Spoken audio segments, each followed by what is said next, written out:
പ്രിയമുള്ളവരെ, വചനജ്വാല 961 ദിനത്തിലേക്ക് പ്രവേശിക്കുന്ന ഇന്ന് ഏപ്രിൽ 18 വ്യാഴാഴ്ച എല്ലാവർക്കും സുന്ദരമായ ഒരു സുപ്രഭാതം ആശംസിക്കുന്നു.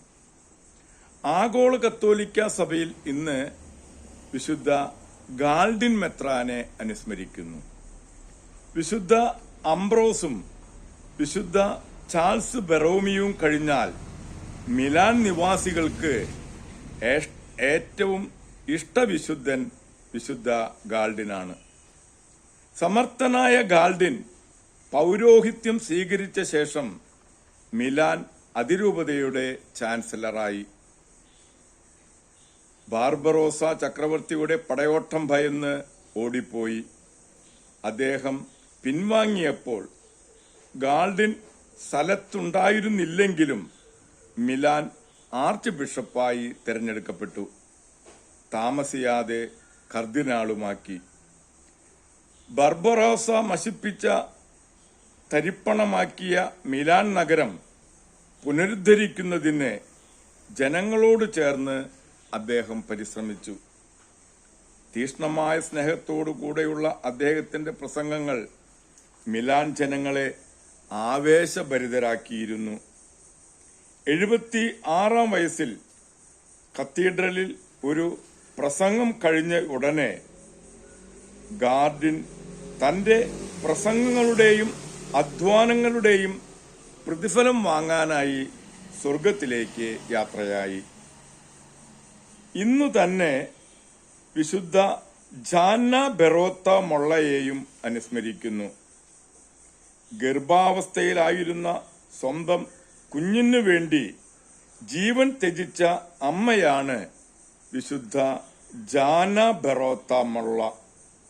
മിലാനിലെ കുട്ടികളെ ചികിത്സിക്കുന്ന ഡോക്ടറായി ആതുര ശുശ്രൂഷയെ തന്റെ പ്രേക്ഷിത മേഖലയായി സ്വീകരിച്ചു. വിവാഹ ജീവിതത്തിൽ തന്റെ മാതൃത്വം ശരിയായ രീതിയിൽ തന്നെ വിനിയോഗിച്ചു. വിവാഹ ജീവിതത്തിൽ തന്റെ 4ാമത്തെ കുട്ടിയെ ഗർഭം ധരിച്ച് 2ാം മാസത്തിൽ ഗർഭപാത്രത്തിൽ ഒരു മുഴ വളർന്നു തുടങ്ങി.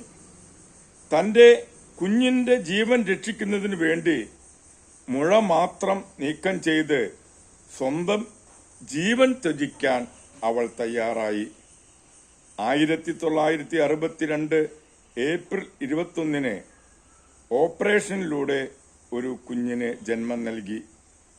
ഡോക്ടർമാർ കിണഞ്ഞ് പരിശ്രമിച്ചെങ്കിലും ഒരാഴ്ചയ്ക്ക് ശേഷം ജാന്ന സ്വർഗത്തിലേക്ക് യാത്രയായി. 1994 ജോൺ പോൾ 2 മാർപ്പാപ്പയാണ് ജാന്നയെ വിശ്വസ്തയായി പ്രഖ്യാപിച്ചത്.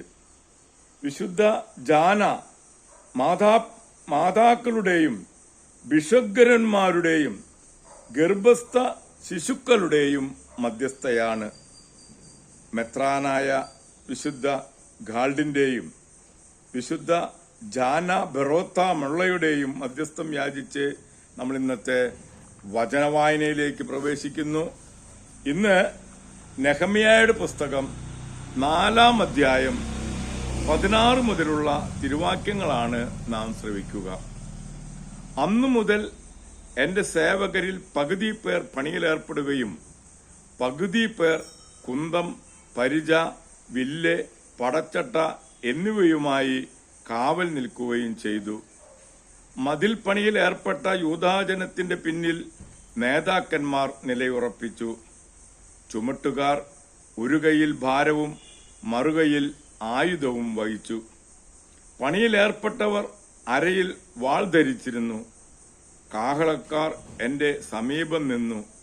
പ്രമുഖന്മാർ, നായകന്മാർ, ജനം എന്നിവരോട് ഞാൻ പറഞ്ഞു, ജോലി ദുഷ്കരവും വിപുലവുമാണ്. മതിലിന്റെ പണിയിലേർപ്പെട്ട് നമ്മൾ പലയിടത്തായിരിക്കുന്നു. നിങ്ങൾ എവിടെയായിരുന്നാലും കാഹളം കേൾക്കുമ്പോൾ ഞങ്ങൾക്കു ചുറ്റും വന്നുകൂടുവിൻ. നമ്മുടെ ദൈവം നമുക്ക് വേണ്ടി പോരാടും. അങ്ങനെ ഞങ്ങൾ പണിയിൽ മുഴുകി. പകുതി പേർ പ്രഭാതം മുതൽ നക്ഷത്രങ്ങൾ തെളിയുന്നതുവരെ കുന്തം വഹിച്ചു നിന്നു. അപ്പോൾ ഞാൻ ജനത്തോട് പറഞ്ഞു, ഓരോ ആളും ഭൃത്യനോടുകൂടി രാത്രി ജെറൂസലേമിൽ കഴിക്കുക. അങ്ങനെ രാത്രി കാവലും പകൽ ജോലിയും നടക്കട്ടെ. ഞാനും സഹോദരരും ഭൃത്യന്മാരും എന്നെ അനുഗമിച്ച കാവൽക്കാരും വസ്ത്രം മാറ്റിയില്ല. ഓരോരുത്തരും ആയുധം ഏന്തിയിരുന്നു. ദൈവത്തിന്റെ തിരുവചനമാണ് നാം ശ്രവിച്ചത്.